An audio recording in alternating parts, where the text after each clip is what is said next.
Hello and welcome back to the Open Sorcery. It's Devi, and this week I am, of course, joined by my co-host Twisted, Yo, and we are discovering the American Pantheon. This is what we're going into, and I know you've done the majority of the research on this one, so I'm gonna let you take it away. well, yeah, but in me going ahead and looking into like what the usual things are when it comes to the American Pantheon, I honestly felt like you could provide some insight and as opposed to like, oh, what are the usual things when this topic comes up that are the responses or what people think of. Maybe you just go ahead and inspiration comes in through the conversation to add some more different things and angles, what have you. But so, in terms of the American Pantheon, right?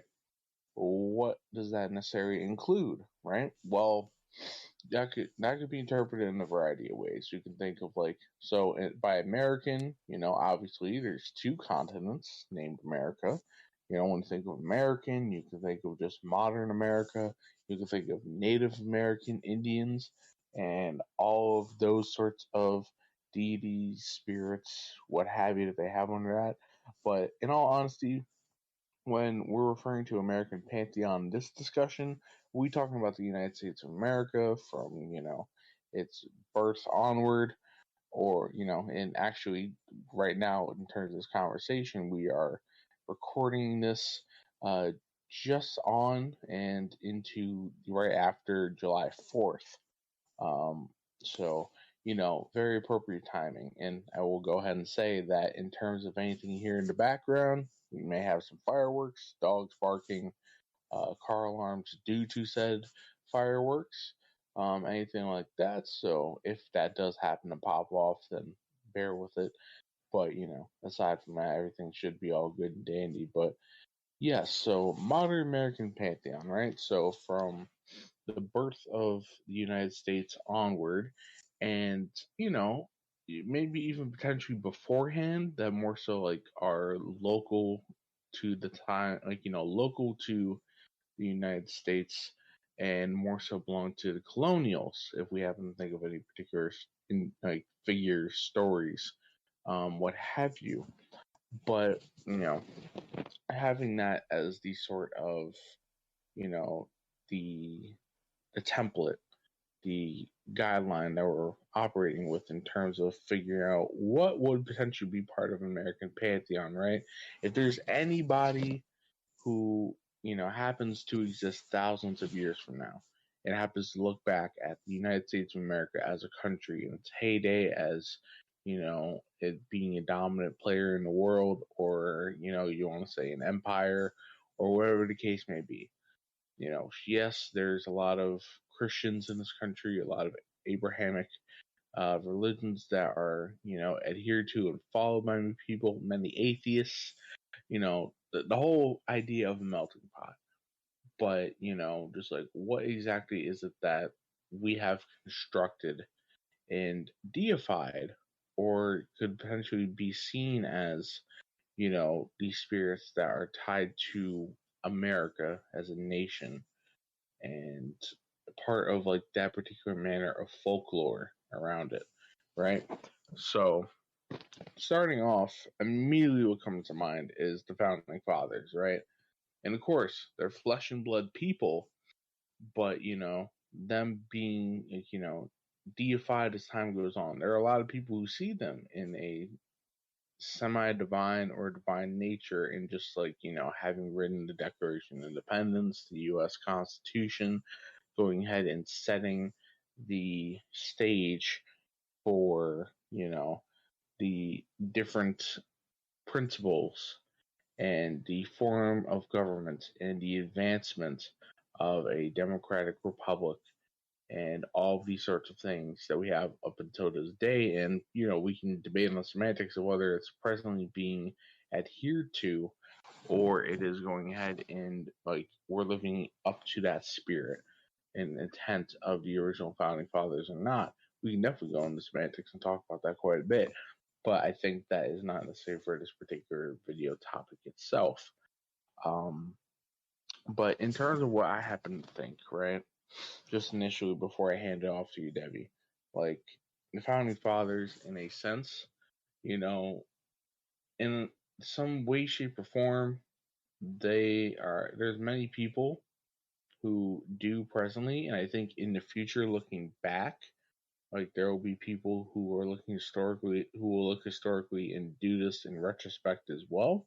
Is that they're kind of like deified in the sense of like they're not only just their souls or their spirits as they exist on Earth, but that they have egregores and god forms that have been associated with the non-personal viewpoint of, say, George Washington or Benjamin Franklin or John Hancock or Thomas Jefferson or whomever else. Or you could even say that, like, to an extent, they're like Shinto kami, right? That, or, an animistic viewpoint of, their existence of like they become more so of a deity or they have some sort of governance, even till now, right? And having whatever particular their niche or their specialty or their role was in terms of how they operated and what they went ahead and accomplished, and all of that sort of thing. Or you could even say, like, maybe in terms of less seeing them as like outright like gods, at least using that title, but more so like saints, you could say, in Catholicism, right?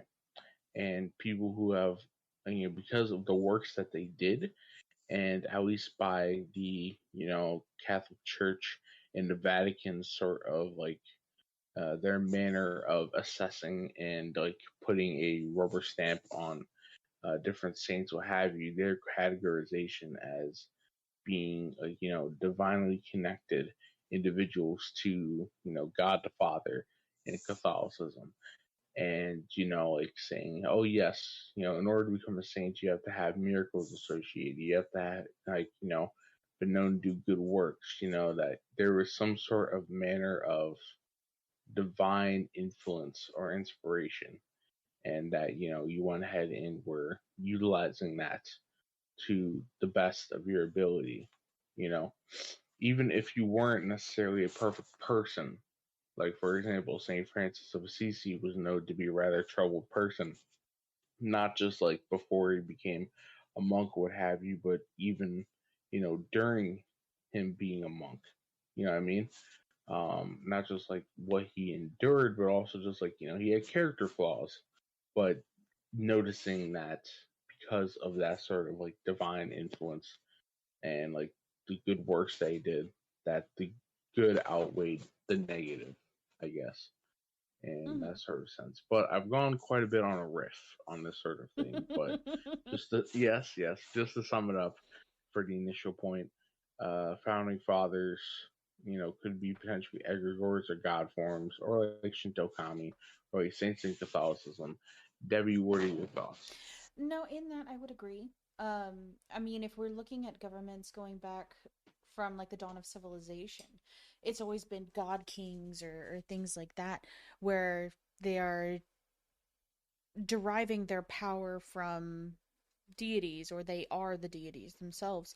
So having the United States government and the founding fathers, they are so worshipped in every American classroom that I would definitely agree with the God form statement, where technically it is fed by everyone's adoration, but it's also taken on a life of its own versus just like being something in the past. And I think this is we've talked about thought forms and God forms and egregores and all of that shit before. Yes. So this is where I think some of it becomes kind of dangerous, right? Um, because these god forms are being used and like twisted in certain ways to um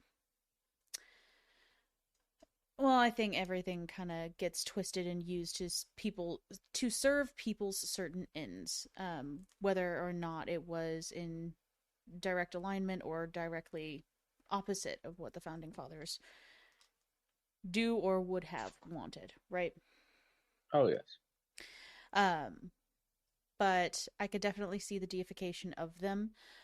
It's just not called deification anymore because then Oh yes. in a quote Christian nation unquote, that would be seen as breaking the first commandment.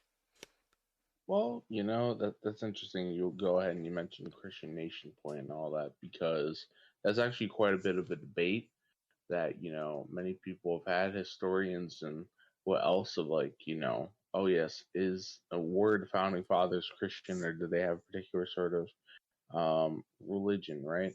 Mm-hmm. And from my understanding, the founding fathers, it's not as if all the different signees of Declaration of Independence all had the same religion. From my understanding, there's a mixture of deists in there. There were some actual Christians, and quite a few members themselves were Freemasons and members of other secret societies. So, in both of our understanding of that, when it comes to Freemasonry and other secret societies, being occultists and esoteric folk and all of that, quite a few of them are Luciferian and that sort of thing, whether they consciously understand it or that's just the path they're walking down. So it's definitely a hodgepodge and a mixture of the founding fathers of what exactly it is that their own spiritual and metaphysical ideals were, and but in terms of the verbiage, right, Mm-hmm. of say a Declaration of Independence or the U.S. Constitution, they just say God. They don't say God the Father. They don't say Yahweh. They don't necessarily say Lucifer. They don't necessarily say you know, um, Shiva or Brahma and from Oh yeah. Hinduism or anything like that. They just put a general God. Like they denote a higher power in general. They certainly weren't atheists. No. That's definitely the one thing. But in all, yeah, it was definitely so aside from what they may be interpreted as presently or existing, like a thought form existing, or Shinto kami of sort, or like saints or anything like that, that is the base of what they particularly believe as individuals and all that sort of thing. And something that comes to mind is I don't know how familiar you are with this particular video game, Mm-hmm. but the game Bioshock Infinite, Never you played know, it actually. all right, well, in terms of how that fits into the scheme of things, for a very crude and short summary, pretty much in Bioshock Infinite, if you've played the original Bioshock games, for anyone listening, right? Pretty much you're going ahead and it's more so of a dystopian look upon different environments and civilizations, whether in their heyday, like it is with Bioshock Infinite, or kind of like you coming afterwards, after they have gone ahead and fallen. These sorts of things that were supposed to be built as utopian, but they turn to dystopian situations. So in Bioshock Infinite, this happens to be based on an actual deification of the founding fathers and going ahead and glorifying them as such. And like I said, an interesting game that goes along with the sort of idea, what have you. And once again, trying to be utopian, but it goes ahead and it turns out to be dystopian, as is Hmm. once again the theme of the Bioshock games. So if you have not seen, played it or what have you, I say give it a try, or maybe just go on YouTube and see some gameplay footage or whatever it is if you're interested. But all in all, like the founding fathers, like yes, great works, great merits, and all that sort of thing. And I think that in some way, shape, or form, when we're looking back, right? So for someone living a couple thousand years from the future and they're looking back, they'll see them as historical figures, but they may also go ahead and see that there is a that there is some sort of spiritual or religious significance to them that has been attributed to them and such. But moving on from the founding fathers, actually, you know what? Before doing so, there's a particular sort of painting that actually goes ahead and depicts George Washington in a more so godly manner. I happen to not necessarily mark it down in my notes and all that sort of thing, even though beforehand I went ahead and had seen it and put it in a different place. But I believe it's called the Apotheosis of George Washington, and in the Capitol building on the top of the building is where it happens to be placed. And with that, it is kind of like it is pretty much like George Washington surrounded by other sorts of figures that we're going to be covering and other ones. So say for example, like Lady Liberty and not necessarily Columbia, but something similar to Columbia, at least from my understanding of the painting itself and like who's directly around it, but then other figures as well. And this very heavenly oriented sort of image, what have you. Oh, I see what you Um, mean on that. And why are there so many blankets? What the fuck? I guess they want to be comfy and cozy in American heaven. Apparently, American Heaven. That Yeah, is appropriate. That is appropriate. American heaven. Yeah.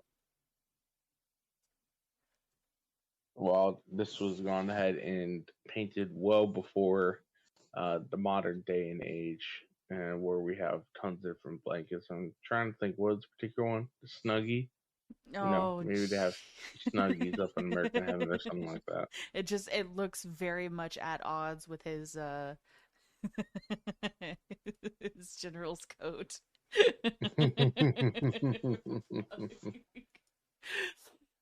Hey man, those American winners during Revolutionary War, like they were brutal, they were savage. Homeboy Oh no, probably won some absolutely. more blankets during that time. Absolutely. 100% made him make him of wool.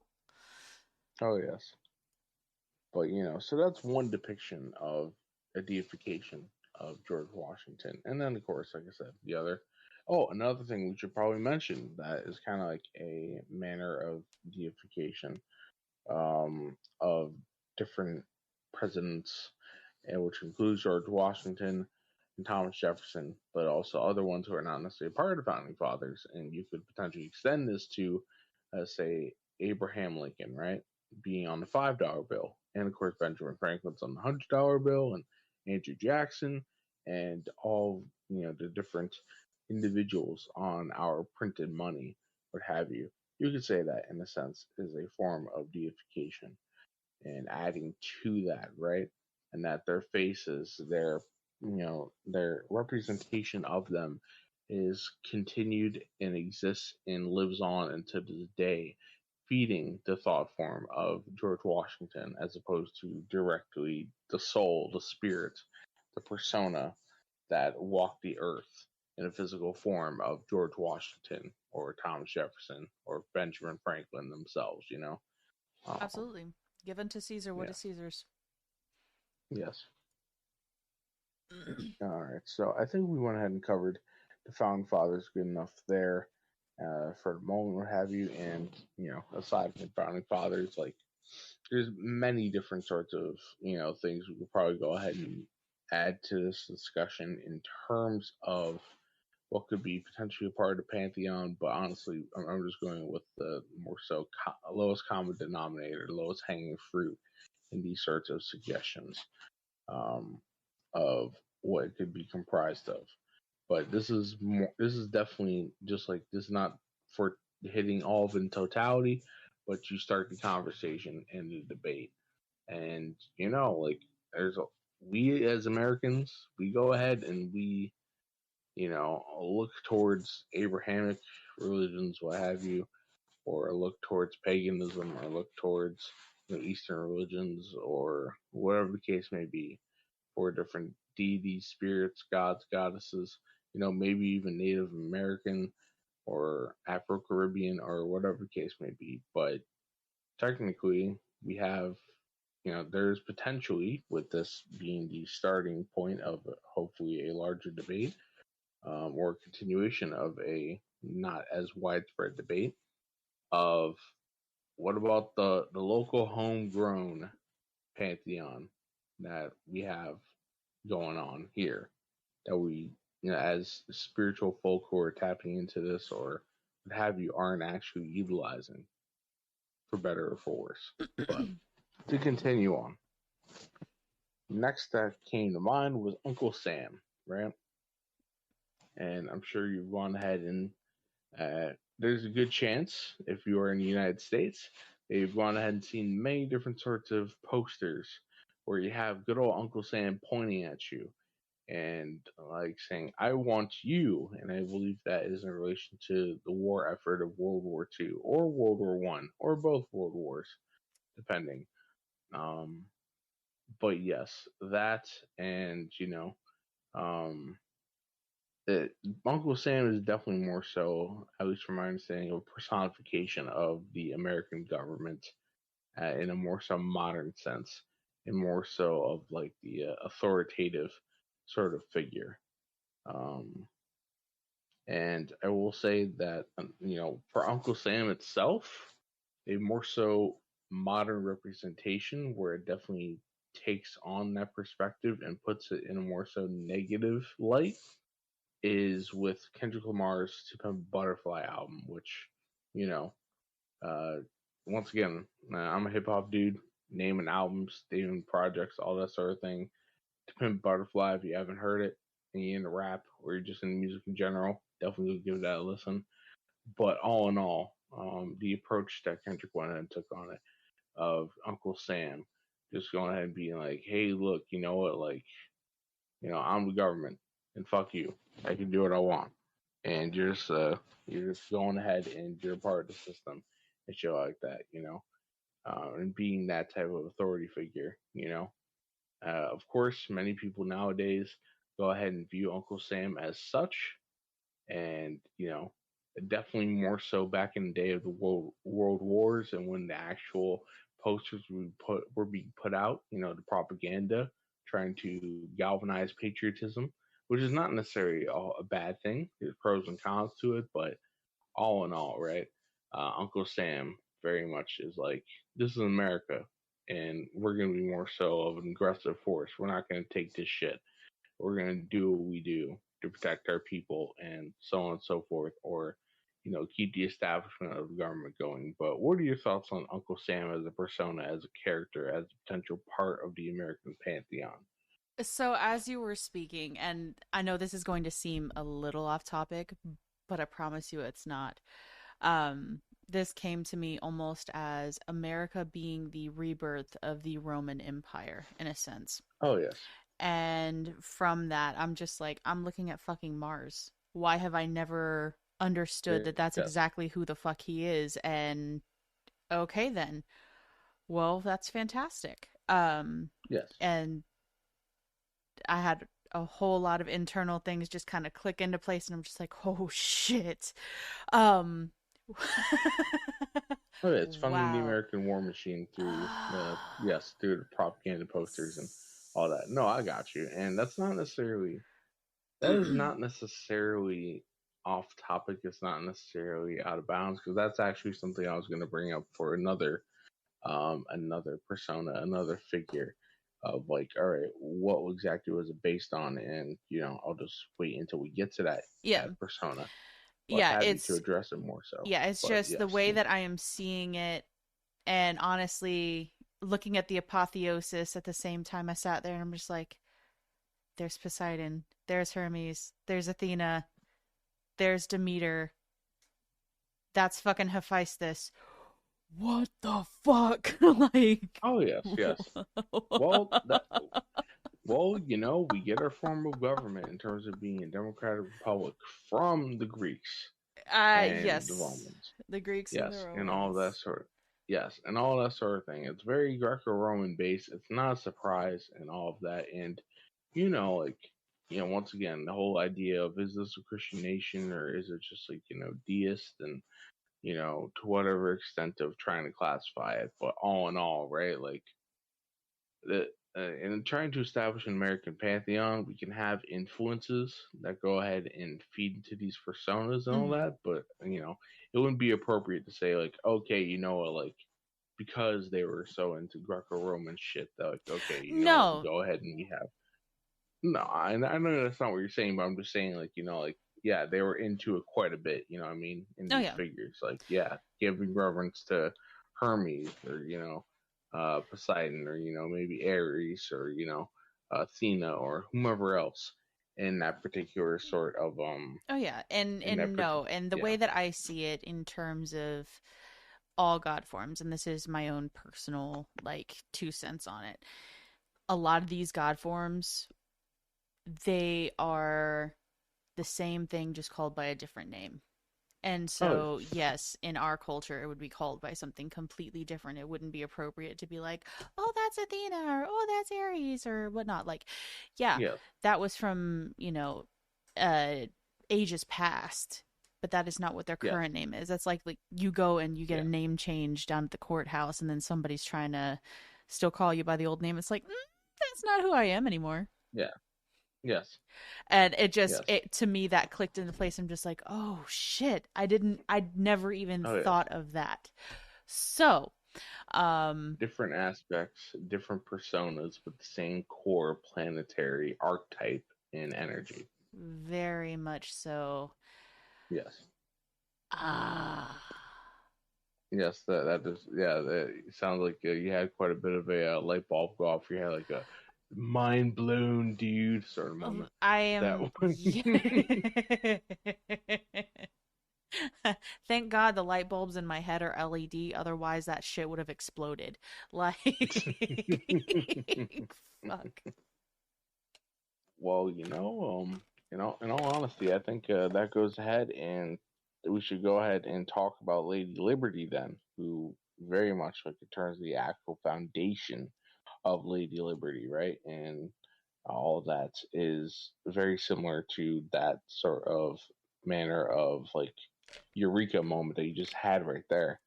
And with Lady Liberty, right? Like, the background of the statue is, supposedly we got it from the French, being our allies and like, oh yeah, you guys have your own country now. Cool. Here you go. Here's the big old statue. And, that's Lady Liberty supposed to be like, a patron for all the immigrants coming in, because the whole idea of like, a melting pot and, bringing people in, and like this can be a place of respite and for growth and opportunity and all that sort of shit. Mm-hmm. um yes, but Lady Liberty, from my understanding, there's many different sorts of potential inspirations of a god or goddess or being or entity or what have you that may have gone ahead and inspired Lady Liberty, right? So, for example, there's the idea of it potentially being based on the Roman goddess Libertas or Democratias, even Lucifer.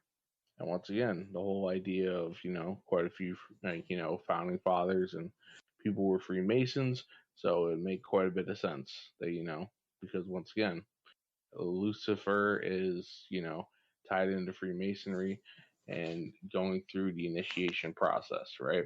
The light that you see from that's the light of Lucifer and all of that. Or potentially something else, right? But these are the usual names that I have come across when, like, people have discussed online and also just in conversations I've had in person and digitally of like, all right, what exactly is Lady Liberty based on?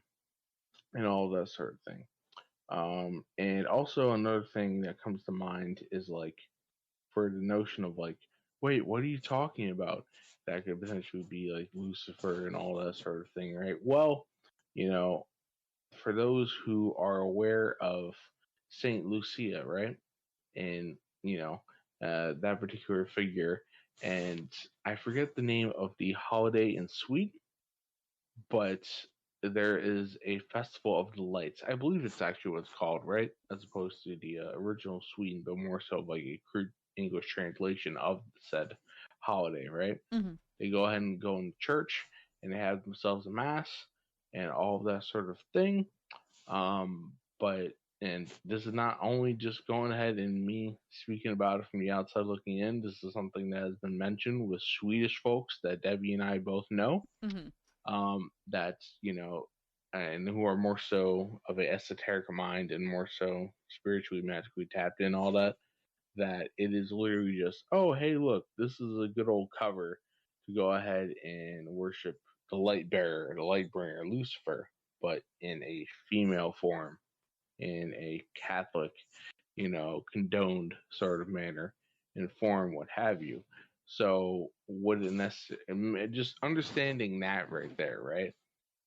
Wouldn't necessarily be out of the realm of possibility that Lady Liberty going ahead and carrying the torch, the fire, what have you, being, another manner of it, potentially, Mm-hmm. just because, when you think of Lucifer, you kind of think more so masculine and all of that. But, oh, hey, look, it's, a female, or at least stated to be a female. Or you could just say ambiguous for Lady Liberty, potentially, depending on how you look at it. But what are your thoughts in terms of that? I could definitely see it. Lady Liberty, I don't believe she was created or something that happened until that Western expansion of Manifest Destiny. That's what it was. Yes, Um, because I don't think that she came along until, the 1800s. yeah, until that actually started. Yes. Um, More immigration mm-hmm. flooding in, and the founding of Ellis Island and Yeah. going ahead and being like, hey, look, we're expanding, so we need more people to go ahead and help us expand and Yes. all of that. Yeah, and it wasn't until then that she came to light. Um, which, haha, haha, I made a pun and I didn't even Yes, realize it. I got the Haha. pun. Yes, yes, Um, but from that, I see what you're talking about with potentially Lucifer, and we know that angels, beings of that nature, they are not gendered. It doesn't matter whether it's male or female, it absolutely can be that way. Um, but I don't necessarily feel, and this one is more intuitional, I don't yeah. necessarily feel that it's actually libertas or democratas. Democratias. Sorry. Democratias, yes, Um, but something more along the lines of a light bearer, yes, Luciferian, yes, Venus based makes yes, sense. yes. And with having said that, right, you know, uh, take it as you will in terms of positive, negative, neutral, and however you view it. I'm not here to go ahead and say that, oh no, this is bad, or oh no, this is good. I leave that up to the listener to decide what is good for them in terms of their path or how they view things or what have you, and all of that, because the name carries quite a bit of a stigma, one way or the other, out of those mentionings. But you say, no, you don't feel it's Libertas or Democratias, at least from your own personal empathic assessment. No, not from my assessment. It doesn't, that doesn't feel quite correct. Now, I would not be surprised if it would be more along the lines of a Norse or Celtic, especially with, the kind of people that came over. Like, I know it was the Puritans and things like that, but they were also a lot of people that just wanted to be left the fuck alone, to worship and do as they pleased. So it would not surprise me to have a deity of that nature also jumping ship, in a sense. Oh, yes. And we are back after having momentary technical difficulties. But to go ahead and get back on what it was that I was stating, to reclaim my train of thought, once again, uh, going ahead and not trying to put a particular, like, negative or positive or neutral stigma on a particular figure of Lucifer, what have you. That's for you to decide in terms of your own perspectives and all of that. But as we were going to go ahead and discuss a bit further, before it went ahead and cut out, and I don't believe it got picked up in the recording, of, say, the origins of, Lady Liberty and its construction potentially going ahead and playing a part in the, in what exactly it is that Lady Liberty, the core essence, the energy of it is based on, right? So, as you were saying, in Devi, more so Venusian, right? Mm-hmm. Um, in your assessment. And when it comes to that, right? Like, let's go ahead and look at it. So you could say that, quite a few people, at least from my understanding, quite a few of the people and individuals that are a part of it from both sides of the pond were Freemasons or belonged to other secret societies, what have you. Um, but in terms of the actual country where it was constructed and brought over, that was France, right? Yes. So as we understand it, as of a few hundred years ago, a lot of people in France were particularly Christian and still are particularly Christian to this day. However, in terms of the actual region itself, and more so the pagan Oh, excuse nature, me. Sorry. right? Oh, excuse you. Yes, of like the pagan nature of those who existed, however many thousands of years ago or hundreds of years ago before the Abrahamic religions took their foothold. You know, um, that would be more so like Celtic, right? Mm-hmm. That would be more so original Celtic uh, entities and beings that existed before the nation of France went ahead and actually formulated into what we know of it as today. And all the different sort of tribes, what have you, that existed in that time period. So you saying it being more so Celtic or Norse and all of that, yeah, that sounds about right. That rings about true of it potentially being that, Mm-hmm. um, and what have you. And do you have any particular sort of thoughts of like which one it may be, if any happens to pop to mind? If not, then so be it. But No, if it just I happens don't just have bring any forward. are that just pop into the forefront of my mind. It's more so just kind of me following a feeling on this one.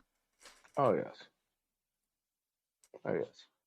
But I think Liberty and that sort of topic and trying to figure that out, like we don't got to figure it all out in this conversation. This once again, this is meant to be more so of a conversation starter or continuing of it as time goes on, Mm-hmm. and what have you. But the next one that came to mind was Lady Columbia, which was actually this is from my understanding, right? Lady Columbia, who was alternatively known as or originally known as Miss Columbia or Columbina, that actually is a figure, a persona, a meant to be a god form that went ahead and was associated with America as a whole, right? So one example that comes to mind is that in other like Western nations that preceded the United States of America, in say Britain, for example, and other ones as well, including back in the Roman times, right? Mm-hmm. For Britain, they had Britannia, right, as a female goddess that went ahead and governed over the land, hence why they say the motherland, and many different like regions and civilizations, what have you, having that female persona Mm-hmm. that presides over it. For the Romans, it was Romania, and then other examples along with that, but those being the two major parallels that Colombia was being referenced off of for America and keeping that tradition alive. So, of course, Lady Columbia, right? Why name Columbia? Well, because of the infamy of Mr. Christopher Columbus, one of the first explorers of North America, not the first explorer.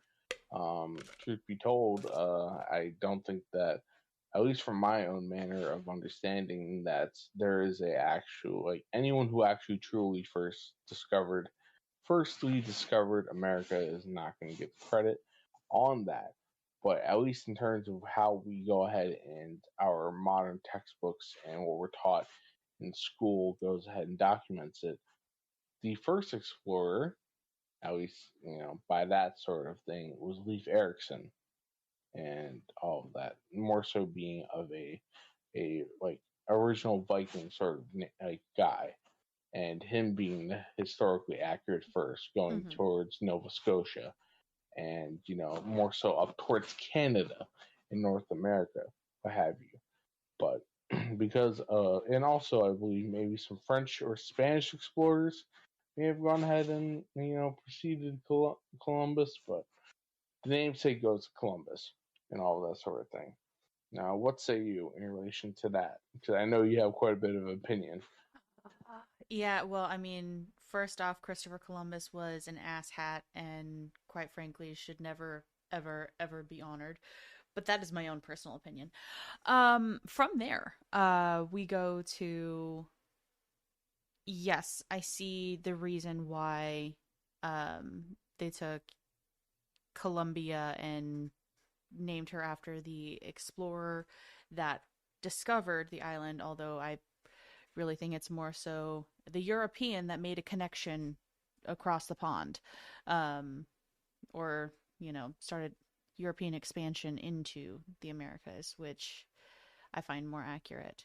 Um, but having Columbia as the personification of America as a whole, um, that creates that egregore to kind of feed into. It's it almost oh gosh, I'm trying to think of the verbiage to use with it because I can see it in my head. It seeds a thought that becomes stronger over time with the more people that are aware of her, and her starting as the like, oh yes, Columbia, like she is the goddess over this, or like just the figure over this. um it's just like signs and symbols and things like that where they become stronger the more people are just like, oh yeah, I buy into that. Oh yes, yes.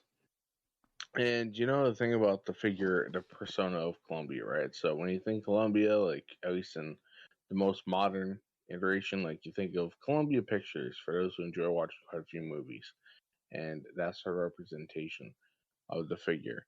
Um, there's also, in terms of actual locations, like Washington D.C. What does the D.C. stand for? The District of Columbia, named in the honor of said female goddess.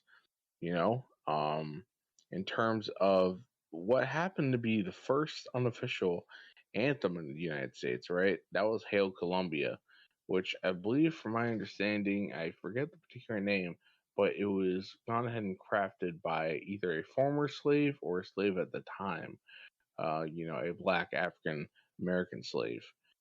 And once again, I forget the particular name of said individual, but you can go ahead and look it up very easily. And also, something I did not necessarily know about Colombia until I went ahead and was looking into these different figures, what have you, is that apparently Colombia was featured on our currency until Reagan's presidency. I was unaware of this actually. Did you happen to know that at all, or no? I did not. Strangely enough, I did not. And I find that quite interesting. So, just like I was saying before, give unto Caesar what is Caesar's. The fact that she would be removed from that time and she is supposed to be like the godhead that America overall kind of feeds into, keeping America together, like the Matriarch. yes, it kind of makes sense that she would be dethroned with Reagan. And since Reagan, the country has kind of gone to shit. So, I Oh mean, yeah. if you want to make the parallels, I got your parallels here. I'm putting puzzle pieces together just during this conversation. It's great. Oh yes.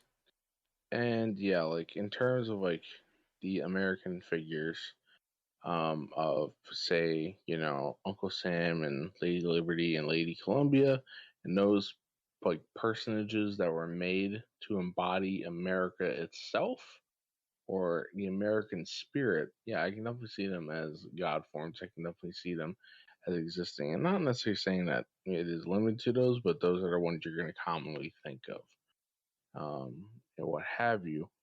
Now, this is more so going, now I'm kind of like more so wanting to go towards, I guess we could say a little bit of like, American folklore. And this may be something we go ahead and touch upon more so, um, in the future.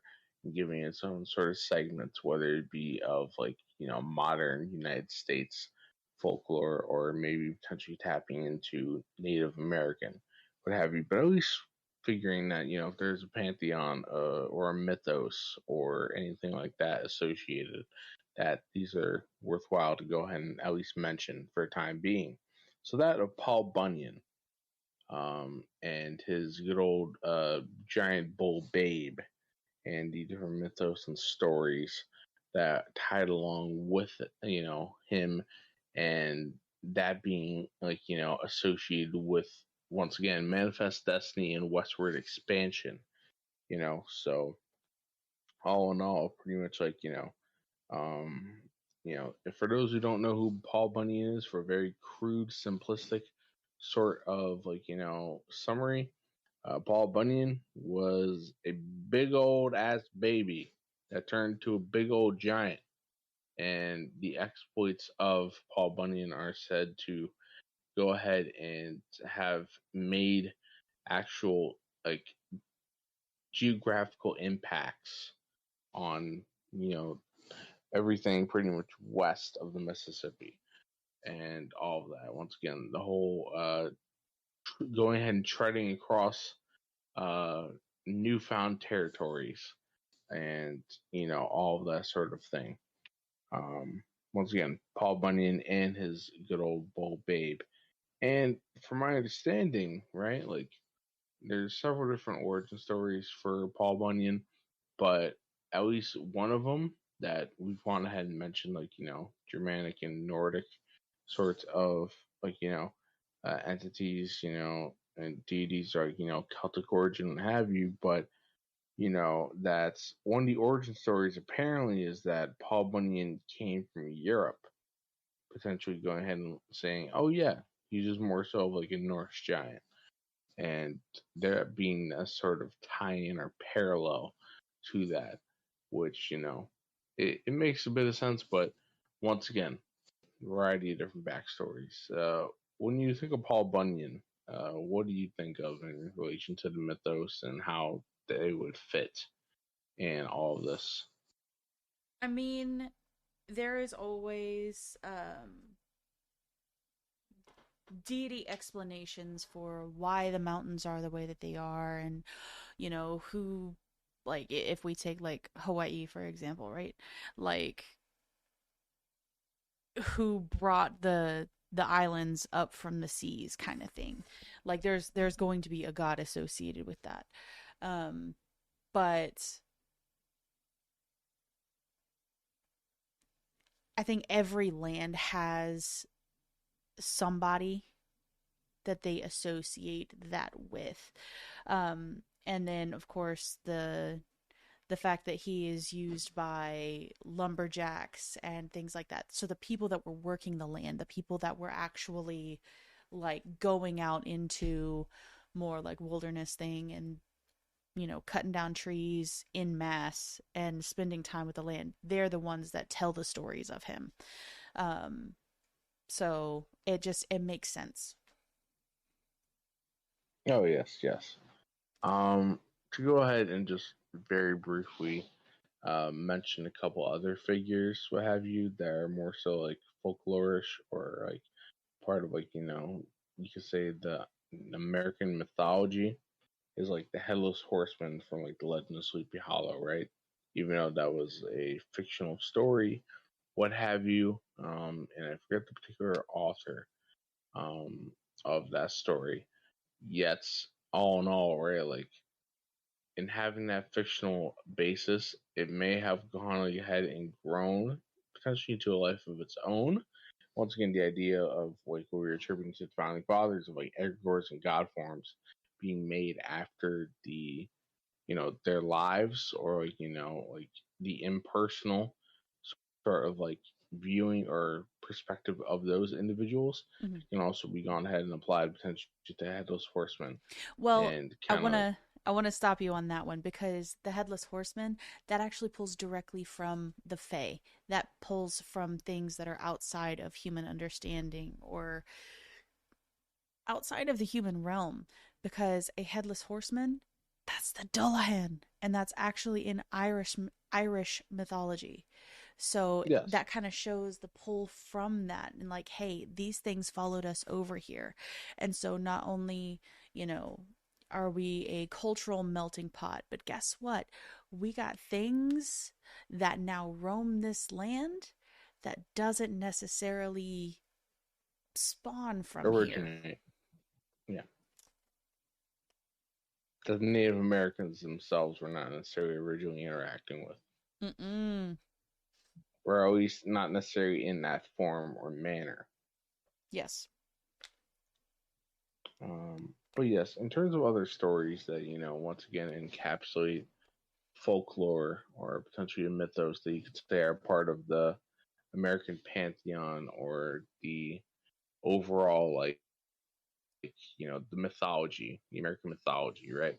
Then you can think of the guy who slept for 20 years, Rip Van Winkle, right? And that sort of story. But, you know, there's also the idea that it was based on a dude who just turned out to be a drunkard, and, you know, because he was going ahead and, like, he left his family to go ahead and have another family or something like that. He just went ahead and said, I just slept for 20 years and all that sort of thing.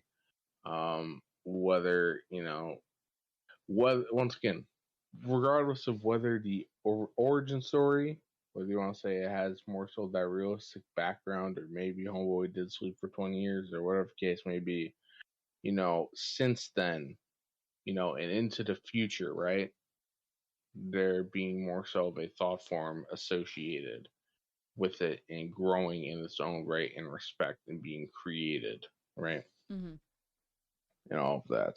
And, you know, also the story of Johnny Appleseed, you know, um, and pretty much the exploits of Johnny Appleseed. And that just being another example of, I guess, a less fantastical story in relation to the other two, but, you know, potentially one that is like added to it, once again, the mythos. That one always makes me laugh because I've heard it from the point at Johnny Appleseed was literally going around and spreading the seeds for the apples just to make cider because it was alcoholic. Oh, yes. Hey, everybody gotta get the buzz somehow. I mean, you do what you do. Oh, yes. But so that's just, you know, a few examples of, like, you know, additional mythology, not necessarily of, like, you know, oh, part of the pantheon as like gods, what have you. Um, all different titles and attributions and aspects and all that. But another thing that actually comes to mind that is definitely more so of an even more modern conception of, like, hey, look, these being, like, as we look back into the past, right? Like, sure, we'll definitely, at least for these especially, have an understanding that there was a fictional sort of basis, but that, you know, they have grown a life of their own in terms of being thought forms and beyond, is comic book characters, you know? Particularly, of course, as we're talking about the American Pantheon, good old Marvel's Captain America, and I would say, you know, Iron Man, and, like, you know, those that are, you know, more so like American based, what have you. So in that sort of sense, I'm disqualifying Thor because, you know, directly pulled and inspired, and a person or the personage of Thor from, you know, Norse mythology. I'm going to disqualify Wolverine because he's one of my favorite comic book characters, but Homeboy's from Canada, so I'm disqualifying him on that sort of sense. Fair enough. No, the one that Yeah. I immediately think of is Superman. Oh 100% yes, yes, for Superman. DC. Yep. Yep. Yep. I would definitely, or Batman for DC and all that. I think less Batman, but in terms of like actual like deification and things like that, Superman. Well, okay, so in terms of Superman, because he has all the superpowers, you know, flight, you know, super strength, you know, the heat ray vision, the X-ray vision, all these sort of things. Like, yes, in terms of having extraordinary superhuman gifts and, like, powers, right? Mm-hmm. Yes, you can go ahead and say that. But in terms of Batman, like if you want to go ahead and put him within not necessarily like a godly sort of sense, but just like a mythological sort of sense, you can see him more so like a hero, a champion, like kind of like in Yeah. the vein of say um, I'm trying to think of like an Achilles, Yeah, and that's or like actually I was like actually about yeah, to an compare like Odysseus. Superman with like Hercules or Heracles, and then yeah, we Yes, were on the yes. same wavelength on that one. Oh yes.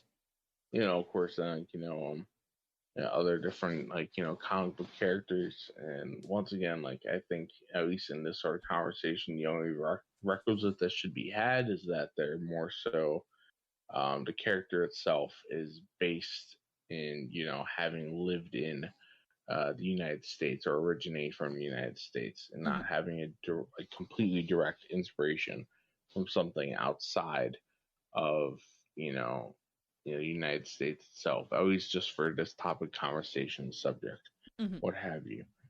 But I'm sure that many people will be going ahead and being like, "Oh yes, you know what? Namor the Atlantean, like that's like a figure, what have you, or venerating, or like seeing say Wonder Woman as a deified being or a god form or what have you, um, and all the other different characters. But I think comic book characters quite a bit will go ahead and take up that mantle. We'll go ahead and fill in those slots quite a bit.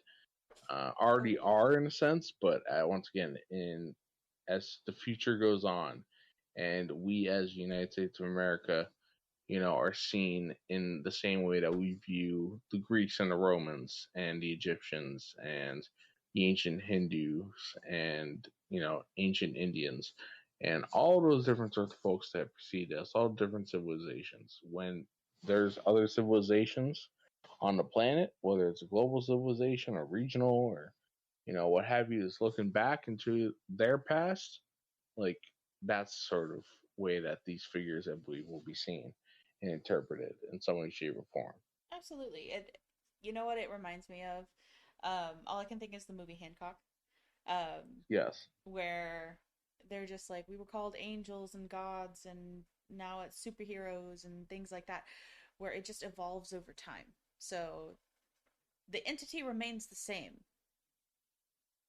Oh but the name yes. changes. Oh yes. Yes. And speaking of and mentioning Hancock, shout out to good old John Hancock, one of the founding fathers themselves, and all of that. Just because we're talking about, the American Pantheon and this being, the 4th of July, or as we're discussing it, it was like the end of the actual day of 4th of July and going into the night of, and like changing over to the 5th. But that's semantics. Um, but yes, so all in all, right? Like, I, you know, uh, do you think that there's anything necessary that should be additionally covered that comes to mind of like potential figures that adding to the American pantheon or the mythology and all of that, at least at the present moment? At the present moment, no. In order to add more in terms of like an American pantheon, honestly, we would have to go into more of like the Native American pantheon, because there is a blending, and there will always be a blending because of the nature of the land itself. So I think that honestly deserves its own video. Oh yes, yes, of course, going ahead and covering uh, that sort of thing. But let me see. I was gonna go ahead and I actually forgot this in the other room before coming in here. Okay, here we go. I found it digitally. All right. So in that, you being satisfied with what we've gone ahead and covered, right? Mm-hmm. In terms of like some examples of what will be a part of the American Pantheon or what is, what have you. Since it is just coming off of, or is still the 4th of July technically in other places, I figure, in keeping up with the good old American spirit and patriotism, to whatever extent you or I or anyone else out there has critiques or is more so like, more so favorable of the actions of the American government or America as a whole and all that sort of thing, for better or for worse, whatever the case may be. I think it's just appropriate. We kind of ended off with, reading at least a portion of the Declaration of Independence, the beginning of such. Just go ahead and cap it off. So here we go. From a session of Congress, July 4th, 1776, the day where, as I believe we were discussing earlier, before we recorded, you said that the complete signing of all the signatures that are present on the Declaration of Independence did not happen on the 4th, but it was later on, and that the first signature put on there was on the 4th. Yes. The initial, yes. What was the particular date you had stated previously? I couldn't remember whether it was the 26th or the 28th of July. Oh, okay, yes. I can go ahead and check that out once I go ahead and finish this. But here we go. Here is the beginning couple paragraphs of the Declaration of Independence. The unanimous declaration of the 13 United States of America, when in the course of human events it becomes necessary for one people to dissolve the political bands which have connected them with another, and to assume among the powers of the earth to separate an equal station to which the laws of nature and nature's God entitle them. A decent respect to the opinions of mankind requires that they should declare the causes which impel them to the separation. We hold these truths to be self-evident, that all men are created equal, that they are endowed by their Creator with certain unalienable rights, that among these are life, liberty, and the pursuit of happiness, that to secure these rights, governments are instituted among men, deriving their just powers from the consent of the governed, I should say, that whenever any form of government becomes destructive of these ends, it is the right of the people to alter or to abolish it, and to institute new government, laying its foundation on such principles and organizing its powers in such form as to them shall seem most unlikely to affect their safety and happiness. Prudence, indeed, will dictate that governments long established should not be changed for light and transient causes, and accordingly all experience hath shown that mankind are more disposed to suffer, while evils are sufferable, and to right themselves by abolishing the forms to which they are accustomed. But when a long train of abuses and usurpations, I should say, pursuing invariably the same object, evinces a design to reduce them under absolute despotism, it is their right, it is their duty, to throw off such government, and to provide new guards for their future security. Such has been the patient sufferance of these colonies, and such is now the necessity which constrains them to alter their former systems of government. The history of the present King of Great Britain is a history of repeated injuries and usurpations, all having in direct object the establishment of an absolute tyranny over these states. To prove this, let facts be submitted to a candid world.